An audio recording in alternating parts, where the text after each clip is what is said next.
Finally boyfriend গার্লফ্রেন্ডের যাত্রা শেষ, এখানেই শেষ। Hello husband. হ্যালো ওয়াইফি।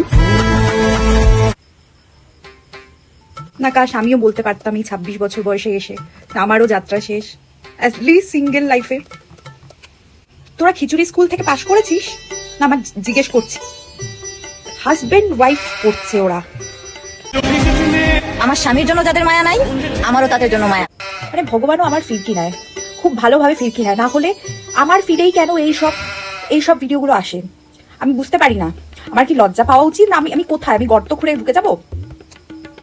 না না, এত বেশি বয়সেই করলি কেন ভাই? মানে মানে বয়সটা বেশি হয়ে গেছে, আরো তাড়াতাড়ি সেরে নিবি তো বিয়েটা। তোমরা কার সাথে চুগলি করো জানি না, বাট আমি আমার বয়ফ্রেন্ডের সাথে। ভাই আমি ভাবলাম যে তোর ওইটা ভাই বা দাদাই হলো, হাইটে বাড়েনি, ওইটা তোর বয়ফ্রেন্ড। তুমি আমার কোনো ফ্রেন্ড নেই, আমার একটাই ফ্রেন্ড, একটাই বেস্ট ফ্রেন্ড, একটাই বয়ফ্রেন্ড, একটাই হাজবেন্ড। আমি তার সাথে সবকিছু করি, গসিপ থেকে শুরু করে। আমি জানি না তো আমি রিচার্জ করি, আমি ফোনের নেট রিচার্জ করে স্ক্রোল করি তোদের ভিডিওগুলো দেখবো বলে, তাই না?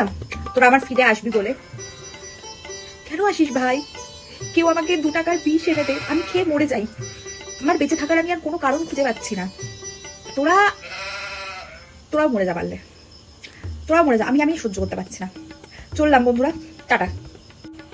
আর হ্যাঁ, যাওয়ার আগে চ্যানেলটাকে সাবস্ক্রাইব করে দিয়ে দিও আর ভিডিওটাকে শেয়ার করে দিও, যাতে আমি একটুখানি সবার ফিডে পৌঁছে যাই।